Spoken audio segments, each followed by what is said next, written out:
السلام علیکم dear friends, welcome to my channel Ayaz political. دوستو، آج اس ویڈیو میں آپ فارن پالیسی کے بارے میں سیکھیں گے کہ فارن پالیسی کیسے کہتی ہے۔ اصل میں جدید دور کے تیز ترین کمیونیکیشن اور ٹرانسپورٹیشن کی وجہ سے بین الاقوامی تعلقات اور کاروبار میں بھی اضافہ ہوا ہے، اور ایک ملک کی ترقی اور خوشحالی کے لیے یہ ضروری ہے کہ وہ دنیا کے دوسرے ممالک سے اچھے اور دوستانہ تعلقات بنائے۔ اور آج کل کے جدید دور میں کوئی بھی ملک بین الاقوامی معاملات میں دخل اندازی سے نہیں بچ سکتا، تو اس لیے ضروری ہے کہ یہ دخل اندازی ایک سوچے سمجھے منصوبے اور ایک منظم طریقے سے کی جائے، اور اسی کو فارن پالیسی کہتی ہے۔ تو آج اس ویڈیو میں آپ فارن پالیسی کی ڈیفینیشن کے بارے میں سیکھیں گے۔ تو آج اس ویڈیو میں فارن پالیسی کے بارے میں پڑھتے ہیں کہ فارن پالیسی کیسے کہتی ہے، یعنی what is foreign policy. According to Rutherford and Lincoln, a state's foreign policy is the totality of its dealing with the external environment.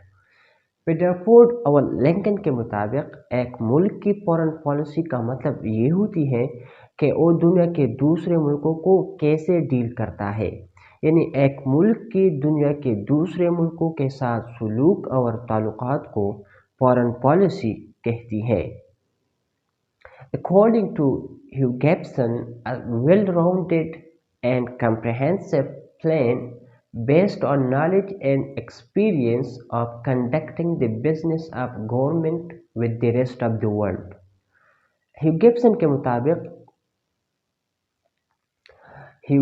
مطابق ایک واضح اور جامع منصوبے کے تحت، جو کہ علم اور ایکسپیرینس کی بنیاد پر بنائی گئی ہو، کے ذریعے سے دنیا کے دوسرے ملکوں کے ساتھ حکومتی لین دین چلانے کو فارن پالیسی کہتی ہے۔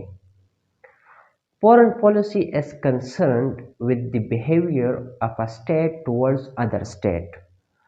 مختصر الفاظ میں ہم ایسے کہہ سکتے ہیں کہ ایک ملک کی فارن پالیسی کا مطلب یہ ہوتی ہے کہ وہ اپنی بقا، خوشحالی اور ترقی کو مد نظر رکھتے ہوئے دنیا کے دوسرے ملکوں کے ساتھ کس رویے سے پیش آتے ہیں۔ So, dear friends, these are some simple and easy definitions of foreign policy. If my videos are helping you, then please like my video and also subscribe my channel Ayaz Political. ہے اور ان دونوں میں کیا فرق ہے؟ تو آئے شروع کرتے ہیں۔ Domestic policy.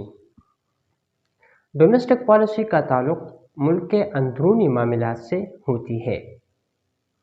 ڈومیسٹک پالیسی کے ذریعے سے ملک کی اندرونی مسائل کو حل کی جاتی ہے، مثلا ملک میں تعلیم، صحت اور لوگوں کو انصاف مہیا کرنا، یہ سب ڈومیسٹک پالیسی کی دائرہ کار میں آتے ہیں۔ ڈومیسٹک پالیسی کو انٹرنل پالیسی بھی کہا جاتا ہے۔ Foreign policy. ڈومیسٹک پالیسی کے برعکس فارن پالیسی کا تعلق بین الاقوامی مسائل سے ہوتی ہے، اور فارن پالیسی میں یہ اسٹڈی کی جاتی ہے کہ دنیا کے مختلف ممالک ایک دوسرے کے ساتھ کیوں اور کیسے تعلقات بناتے ہیں اور ان کو کیسے برقرار رکھتے ہیں۔ فارن پالیسی کو ایکسٹرنل پالیسی بھی کہا جاتا ہے، اگرچہ ان دونوں کی دائرہ کار مختلف اور الگ ہوتی ہے، لیکن پھر بھی یہ ایک دوسرے کو بہت متاثر کر سکتے ہیں۔